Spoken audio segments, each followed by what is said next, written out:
parfaite transition pour aborder donc le deuxième engagement de cette liste, travailler et développer une économie locale vivante. Voilà, donc un tourisme, 4 saisons, c'est possible. On a le patrimoine maritime, on a la culture, on a la nature, on peut créer des événements toute l'année, on peut diversifier l'offre avec des stages, des séminaires, du slow tourisme en saison. Ça créerait de vrais emplois à la nuit. Ça soutiendrait une économie locale et stable. Et surtout, ça permettrait de maintenir une vraie vie locale, pas un territoire qui alterne entre suractivité pendant l'été et léthargie pendant d'autres mois. C'est ça, une économie vivante, une économie qui permet aux gens de vivre ici toute l'année, de se projeter, de participer. Donc, voici nos propositions. Alors, déjà, une toute première proposition, ça concerne se nourrir de ce qui pousse ici. L'agriculture existe à Ardon, assez peu représentée pour le moment. Donc, on peut partir d'un constat. Il y a justement très peu d'agriculteurs installés à Arzon, malgré plusieurs porteurs de projets qui eux seraient intéressés, mais ne trouvent pas d'endroit où s'installer. En effet, les terres agricoles subissent une très forte pression immobilière et pression spéculative. Beaucoup de gens ont gardé un bout de terrain en espérant qu'un jour il soit constructible et que sa valeur augmente spontanément. C'est que ça fait 50 ans qu'ils attendent. Du coup, ça fait beaucoup de petites parcelles. Donc, pour les agriculteurs, ce n'est pas intéressant. Un petit bout de 3000 m² d'un côté et 200 d'un autre d'Arzon, ce n'est pas possible pour cultiver. Du coup, ça entraîne la présence de nombreuses friches, puisque les terres ne sont pas exploitées. Donc, pour cela, nous proposons tout d'abord de rencontrer les agriculteurs arzonnais et les porteurs de projets pour définir ensemble quels sont leurs besoins dans l'avenir et dans le présent. La mairie peut les accompagner pour certaines choses, pour les démarches administratives à l'installation et à la pérennisation de leur exploitation, mais également en valorisant leur production au travers de marchés de producteurs locaux et en incluant leur production dans la cuisine centrale. C'est un vaste sujet, on en reparle un peu plus loin. Du coup, c'est important pour nous de pouvoir préserver ces terres agricoles qui existent encore. Pour ça, il y a différents leviers, un peu techniques. Donc, de travailler avec le département et avec la SAFER dans le cadre d'une procédure AFAF, comme ils l'ont fait à Saint-Gildas, pour ceux qui connaissent. Donc, c'est une procédure qui est financée par le département pour regrouper les terres agricoles et en garder une cohérence. Je vous invite à aller sur le site d'Arzon Vivant pour plus de descriptions de cette procédure, parce qu'effectivement, c'est technique. Et par exemple aussi, lorsque des terres sont mises en vente, la mairie peut les acheter elle-même et donc décider des priorités des futurs porteurs de projets qui s'installeront sur ces terres, en agriculture nourricière, par exemple, en maraîchage, en agriculture biologique, en fonction des besoins qui émergent. En effet, aussi bien les résidents que les touristes sont une très très forte demande de produits locaux. Donc la finalité, c'est que les Arzonnais puissent manger ce que d'autres Arzonnais produisent. Et même si l'on extrapole un petit peu effectivement au niveau des autres communes de la presqu'île, parce qu'on ne peut pas se nourrir uniquement de ce qui pousse à Arzon, nous proposons donc de respecter la loi au niveau de la cuisine centrale, puisque la loi Egalim nous impose d'être à 50% de produits locaux ou bio d'ici 2030, donc après-demain. On n'y est pas encore. Sarzeau ont réussi à dépasser cet objectif, comme quoi c'est possible. Donc pour ça, il nous faut un diagnostic avec les agents de la cuisine centrale pour définir ensemble leurs contraintes, mais aussi leur savoir-faire. Ça impliquerait également de modifier les marchés publics avec une contrainte supplémentaire. On ne peut pas choisir de critères de distance. Donc, il faut inventer de nouveaux critères pour les commandes publiques de la cuisine centrale en mettant en avant les produits locaux, la saisonnalité, l'empreinte carbone de chaque produit et adapter les volumes de commandes pour que les petits producteurs de la presqu'île puissent répondre à ces appels d'offres. Nous pouvons également réfléchir à un groupement d'achat avec Sarzeau et Saint-Gildas pour mutualiser les commandes. Donc, il y a aussi d'autres petites aides techniques. Mais voilà, c'est ponctuel. Et donc, on sait que la cuisine centrale, ça concerne plus d'une centaine de repas par jour, hein, entre la crèche, l'école, la résidence du Dragnol, le portage de repas. Donc, c'est un très fort levier au niveau de l'économie arzonnaise. Oui. Et tout en sachant que les repas sont également un levier au niveau environnemental et au niveau de la santé pour chacun. Vous parlez tout à l'heure du grand écart arzenais, commerce, nautisme, tout ça. Bon, le commerce, vous le savez tous, c'est un petit peu atomisé dans le village, là, quand même. Parce qu'on a le Posti, on a le Bourg, on a la Pointe. Et tout ce monde-là ne discute pas tellement. Nous, on aimerait bien remettre tout ça en place, bien sûr, avec l'appui des acteurs, hein. Il faut aussi que les commerçants soient d'accord. Je suis ravie d'en voir quelques-uns dans la salle, d'ailleurs.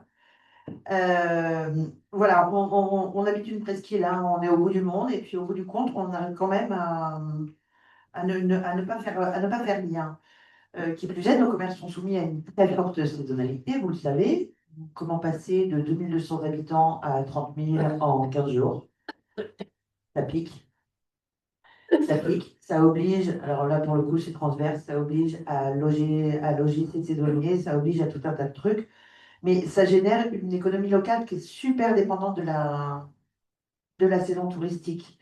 Et l'idée, ce serait de créer une dynamique qui soit plus durable. Étendre la saison. Lydia vous en parlera mieux que moi tout à l'heure, mais étendre la saison. Et pour ça, qu'est-ce qu'il faut? Et pour créer lien, pour faire lien, qu'est-ce qu'il faut? Il faut inviter les permanents, les 2200 là, qui sont là tout le temps. Il faut inviter les permanents à se croiser, à se rencontrer. Il y a des choses à faire. Mais il faut aussi qu'on fasse lien avec les autres, les touristes. Alors, on a une petite idée toute simple. Enfin, moi, j'ai plein d'idées pas chères.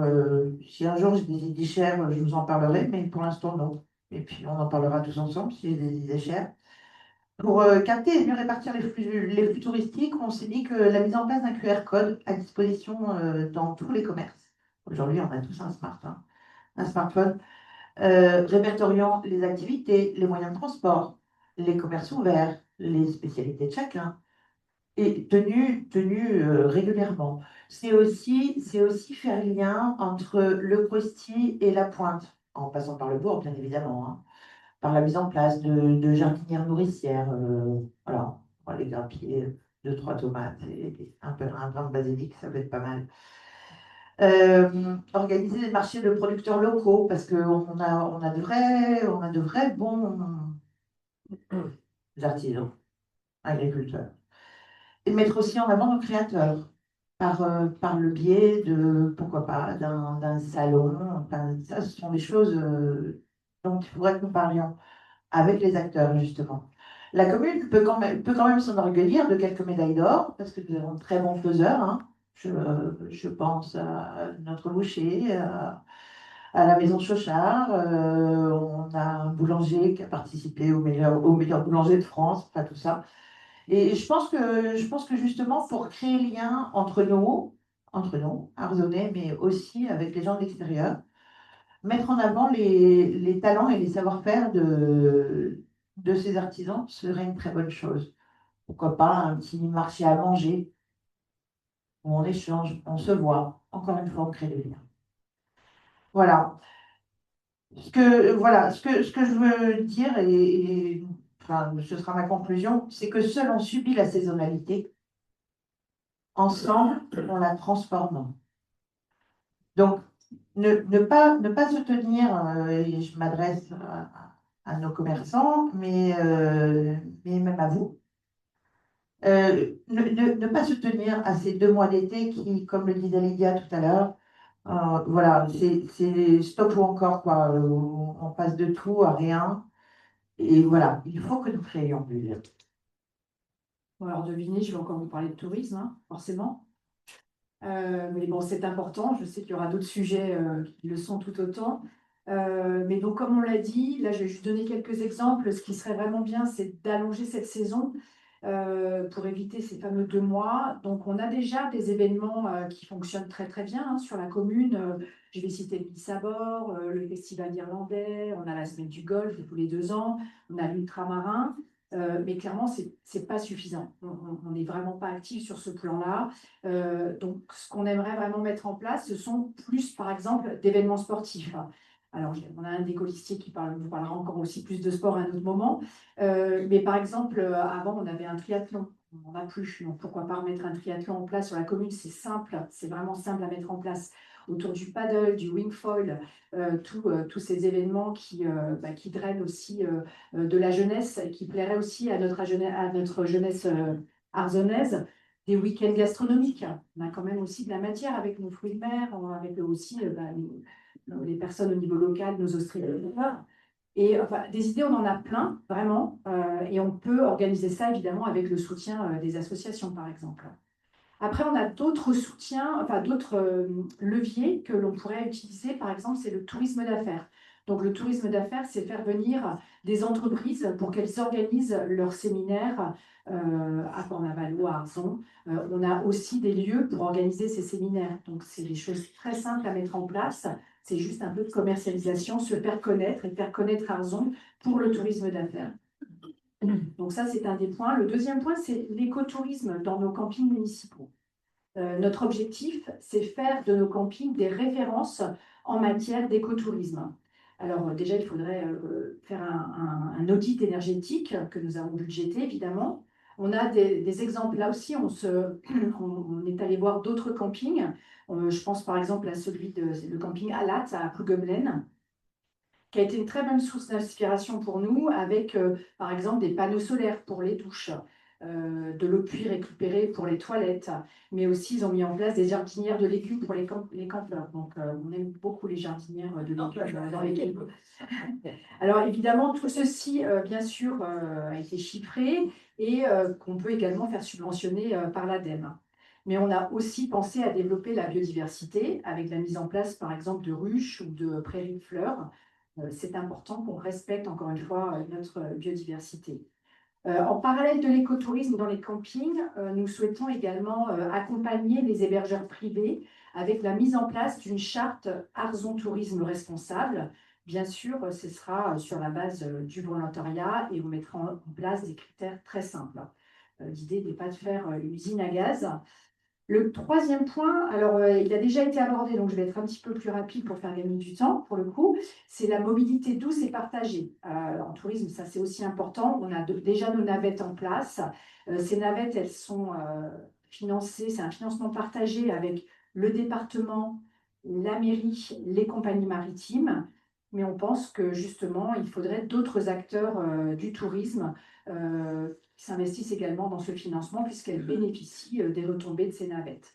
Et en mobilité basse, on l'a évoqué tout à l'heure, mais l'idée, ce serait de mettre en place une plateforme très simple pour justement mettre en place un covoiturage solitaire. Il a déjà été mis en place ce matin parce qu'il y a une personne dans la salle qu'on est allé chercher pour qu'elle puisse être là avec nous aujourd'hui.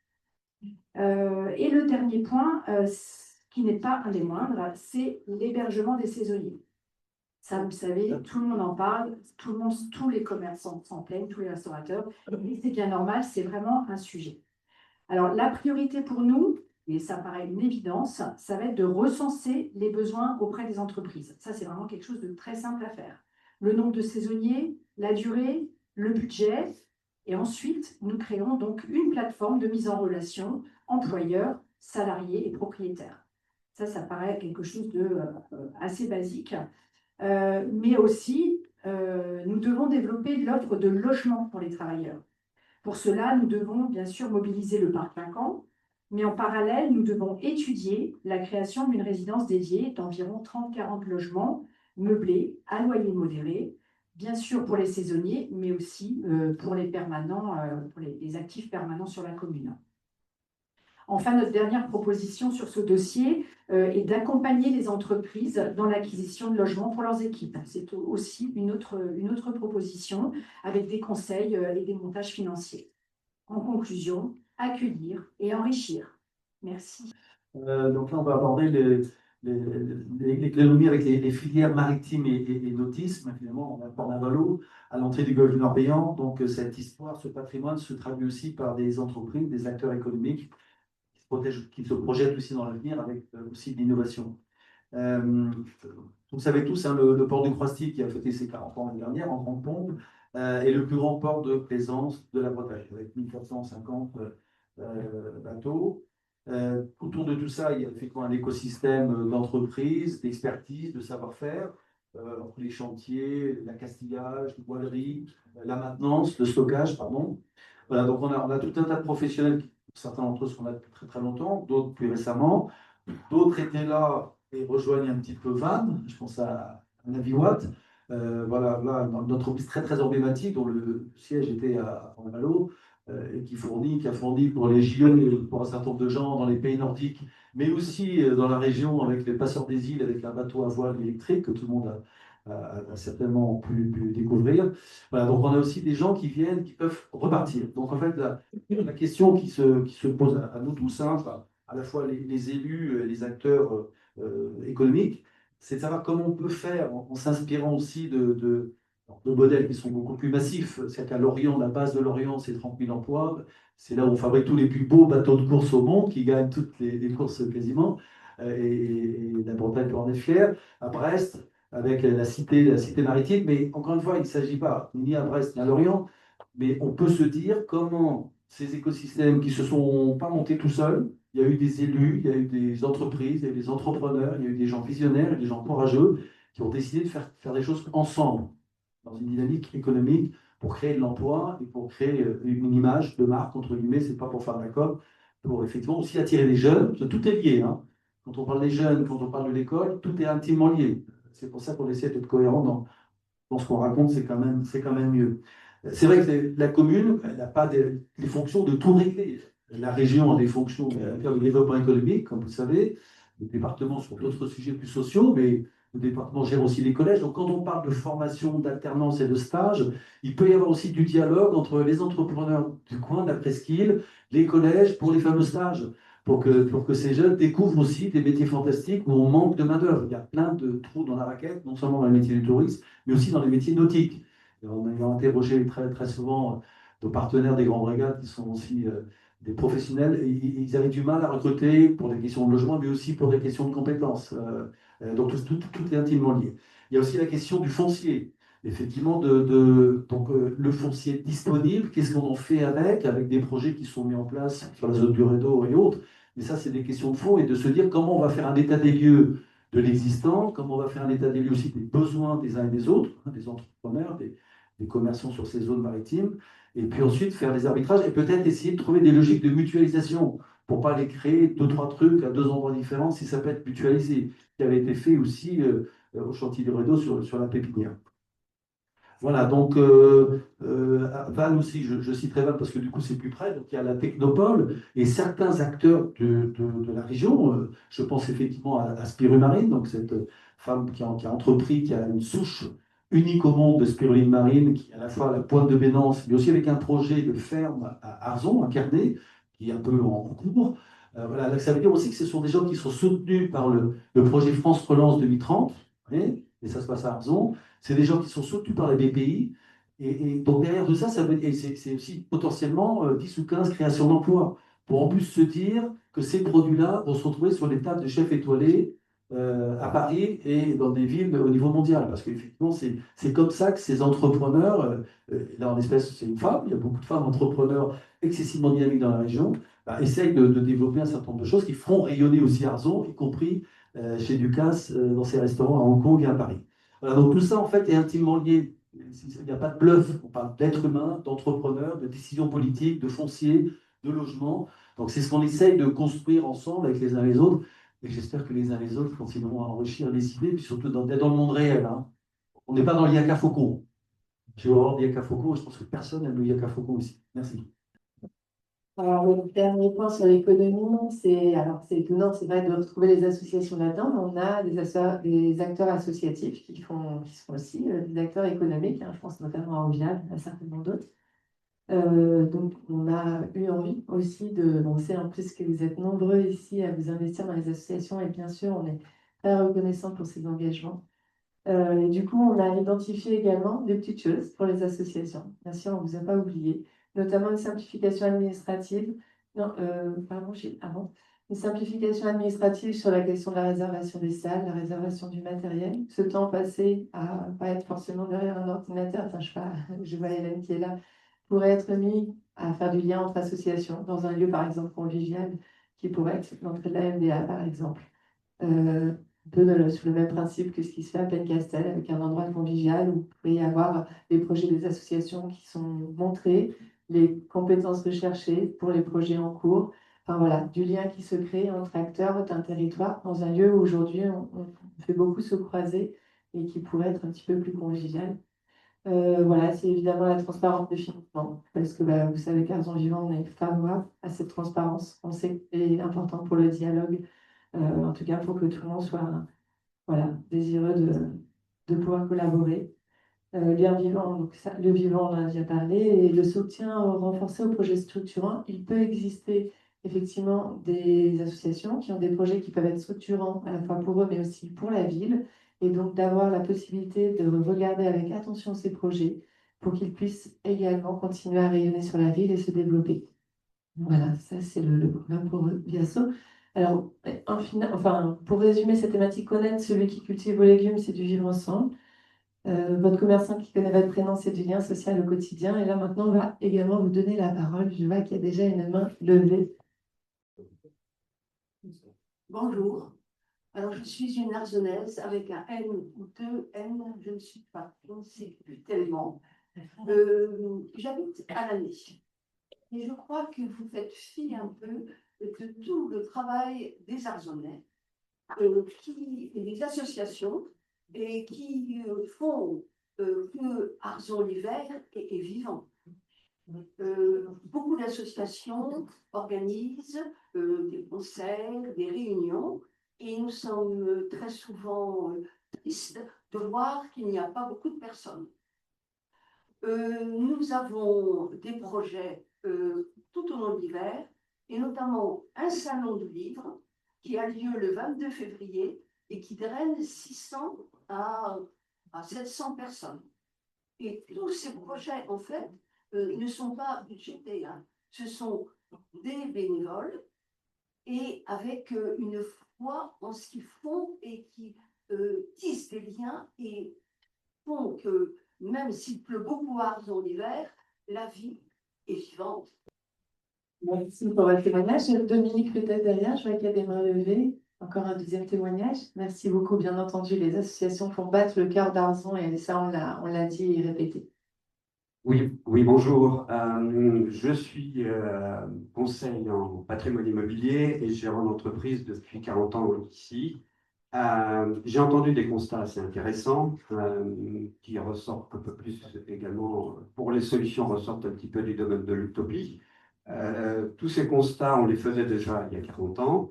De vouloir faire vivre Arzon d'un point de vue économique à l'année est une utopie complète, puisque déjà plusieurs pistes ont été explorées dans le domaine des affaires, dans le domaine touristique. Enfin bon, pour les plus anciens, Arzon 4 saisons, vous le connaissez déjà, et ça ne peut pas fonctionner, il ne faut pas rêver.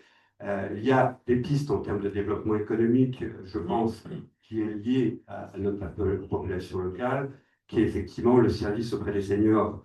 C'est quelque chose qu'on ne pouvait pas entendre il y a quelques années parce qu'on nous disait que la priorité, c'était les jeunes. Or, pour qu'il y ait des jeunes sur la commune, il faut qu'il y ait une activité pérenne.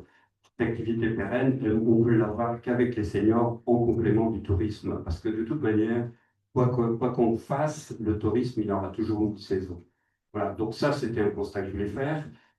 Pour ce qui est effectivement des difficultés de saisonnalité, entre autres des entreprises que je dirige, j'ai une conciergerie. Cette conciergerie, on arrive petit à petit à la faire fonctionner à l'année. C'est donc bien qu'il y a des pistes. Comment nous la faisons fonctionner? Tout simplement avec du service à la personne. Donc ça revient également sur mon idée première qui est d'accompagner les seniors. C'est quelque chose qui est tout à fait réaliste et possible. Voilà, donc effectivement, il ne faut pas rêver, il faut être très réaliste, pragmatique et vraiment faire des constats réels. Pour ce qui est du logement, ça fait également 40 ans que j'accompagne de la clientèle pour les loger. Certes, il y a une pénurie, ça c'est indéniable. Il faut donc motiver les propriétaires qui ouvrent leur logement à l'année. Par contre, il est important de faire un audit sur les motivations des différents demandeurs qui viendraient s'installer sur la commune. Pour moi, la grande majorité de cette pénurie comment dirais-je, de ressources d'emploi n'est pas forcément directement liée avec un problème de logement. Il est également lié à la particularité d'Arzon, qui est un presqu'île. Or, pour faire venir une population jeune, c'est un peu compliqué. Les seuls qui aient des envies particulières, c'est ceux qui ont des attachements particuliers à Arzon. Mais ceux qui viennent de l'extérieur, notre jeunesse n'a pas forcément envie de s'enterrer, entre guillemets, dans un bout de presqu'île. On s'aperçoit que les entreprises locales, pour conserver leur personnel, ne perdent leur personnel uniquement parce que les grandes villes sont plus attractives pour un jeune qui s'installe, une jeune famille qui s'installe, du fait du tissu économique et culturel.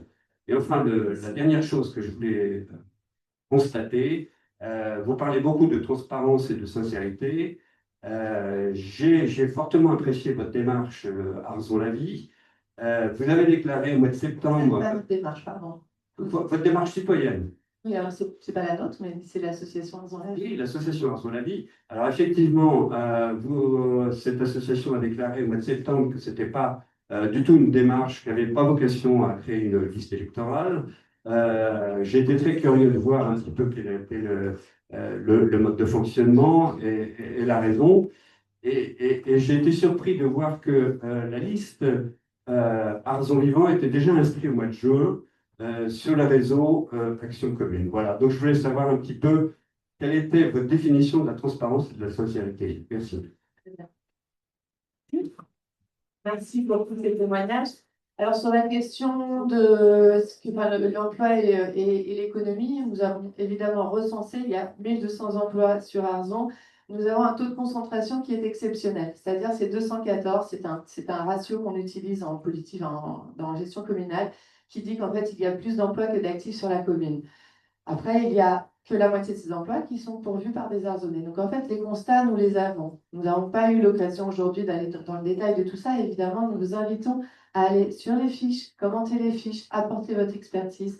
Nous avons la chance d'avoir un comité citoyen qui nous apporte également leur regard, leurs expériences, qui viennent nourrir ces fiches, ces propositions. Elles sont là, elles ne sont pas figées, elles sont là pour évoluer, elles sont là pour les faire avec vous, en concertation.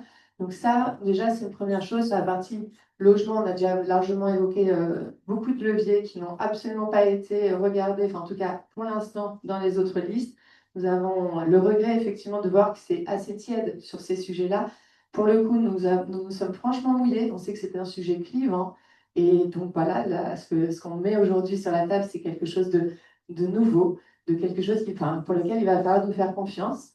Sur la question d'Arzon la vie, Arzon Vivant. Alors, Arzon la vie est une association indépendante neutre. C'est-à-dire qu'elle n'a pas vocation, elle ne s'est pas transformée en Arzon Vivant.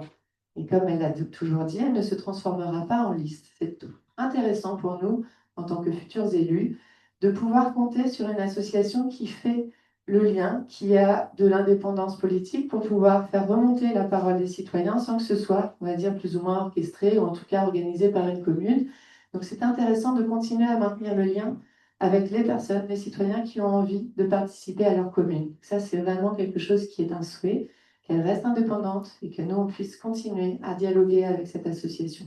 Sur cette histoire de réseau Action Commune, donc on a été un peu attaqué la fois dernière avec la réunion de Olivier d'Enfer. En réalité, donc ce réseau Action Commune, nous avons inscrit notre association le 20 décembre, juste après notre réunion publique. Nous avons envoyé les messages à la liste de Monsieur d'Enfer qui nous avons indiqué une date préalable de début d'une réflexion en juin dernier sur le site. Donc c'est ça qui est mentionné. Et donc on pourra tout à fait vous montrer cet enregistrement d'inscription qui s'est fait après, puisque cette réflexion, elle ne date pas d'un jour. Elle a cheminé, on est allé aussi à la rencontre d'autres élus pour savoir s'ils allaient proposer un programme ambitieux, un programme qui réponde aussi aux besoins des Arzonnais sans qu'on les connaisse au démarrage. Quand on est allé les voir en juin dernier, On ne savait pas en fait ce que les Arzonnais voulaient. Et nous, c'est d'ailleurs dans cette optique-là qu'on s'est dit, on veut d'abord écouter. Ça se trouve, ça ne correspond pas du tout à ce que nous, on est en mesure d'avoir envie pour la ville. Donc, avant de se dire qu'on a envie de faire quoi que ce soit et de porter cette parole, déjà la connaître. Donc, c'est comme ça qu'est née cette association. Donc, voilà, bien distinguer les deux choses. Si vous avez besoin d'éléments de transparence sur la création réelle d'Arzon Vivant, nous sommes tout à fait en mesure de vous donner tous ces éléments. Nous n'avons rien à cacher. Et c'est ça qui est important, c'est qu'on continue à être dans cette transparence. Merci. Alors, il y avait alors, peut-être pour ne pas monopoliser le débat là-dessus, on pourra en discuter après si vous voulez, monsieur. Il y avait peut-être une dernière intervention, peut-être Dominique. Elle n'est pas inscrite au mois de juin. Je vous enverrai la date d'inscription par mail. J'ai le compte rendu. Je pourrais vous montrer juste à la suite si vous le voulez. D'accord? Parlons-en au moment où ce sera approprié, s'il vous plaît. Juste. Moi, il est indiqué en préalable comme un début de réflexion. C'est moi. Non, mais moi, je vais répondre de façon encore plus précise pour être égal. Là, les 20 personnes qui sont là, je vais être très très précis, parce que j'aime bien la transparence, indépendamment de cette initiative, de faire réfléchir tout le monde de façon très ouverte, la preuve, vous en étiez, moi aussi, d'autres y étaient, y compris les élus actuels et les élus futurs. Donc, l'ouverture, l'anticipation, la transparence, c'est l'ADN. Après, il y a des gens qui posent des questions, il y a des questions qui sont posées, il y a des priorités, puis il y a un certain nombre de gens, comme vous et d'autres, qui ont envie de s'engager. Pour être très clair avec vous, les 21 personnes qui sont là, et très franc avec vous, les 3 quarts ne se connaissaient pas pour être dans des structures et faire des choses ensemble. Les 3 quarts, pour être plus clair. Donc, ce n'est pas un truc qui a été fomenté il y a 8 mois avec des gens comme un chaton, mais vraiment, on dit des choses. Les 90% des gens ici, est-ce que c'est vrai ou pas? Voilà. Il y en a même que j'ai découvert il y a 2 jours. Non, mais je vous réponds, c'est juste pour vous répondre. On ne va pas parler. Enfin, je vous avais dit ce que vous allez dire. Je j'essaie d'être transparent. Quand j'ai parlé d'honnêteté intellectuelle, je pense que c'est bien. Le débat, il vaut mieux que ça soit. Alors, quand vous parlez d'utopie, je ne crois pas qu'on soit les uns les autres des utopistes. On essaie d'avoir un peu de courage et de lucidité. 2, quand on parle d'activité, à votre avis, pourquoi dans les montagnes qui ne sont pas enneigées, il y a des gens qui se remuent un tout petit peu pour avoir des activités? Non, c'est un exemple. Eh bien, dans la Valo, on a peut-être envie les uns les autres, pas moi, y compris les commerçants, y compris les gens qui ont besoin de recruter des alternants qui peuvent effectivement pas se loger. Bon, tout est lié. Le logement, le foncier, non, tout est lié. C'est pour ça qu'on ne peut pas prendre un truc en disant ça va pas, machin. Tout est lié. Je ne dis pas que tout est parfait, mais l'idée c'est de contribuer. Et c'est la raison pour laquelle une bonne partie des autres listes ont repris quelques éléments, notamment sur le pôle culturel. Voilà. Merci. On va merci d'exprimer aussi des récits qui ne sont pas les mêmes, parce qu'en fait, on a besoin d'entendre tout ça. On a besoin aussi de savoir qu'il y a des désaccords et qu'il y a de la place pour écouter ces désaccords. Donc, merci aussi de dire voilà, les choses qui vous paraissent être importantes, d'y mettre une attention, même s'il ne faut pas que ça monopolise tout le débat, en tout cas d'aujourd'hui, mais elles auront leur place demain. Ne vous inquiétez pas. Il y a un troisième thème après, j'espère que vous allez être encore. Cité tout à l'heure, moi je me présente, le culte de la personnalité, c'est Bernard Mendier, certaines personnes me connaissent ici. Je vous remercie d'avoir transporté, c'est déjà normal. Dans vos questions m'interpellent, mais bon, moi j'ai connu pour Navalo beaucoup de commerçants dans Navalo, dont des personnes bien connues. Moi je leur pose la question, mais pourquoi avez-vous quitté pour Navalo? C'est tout, la question là. Ok, merci pour ce témoignage également.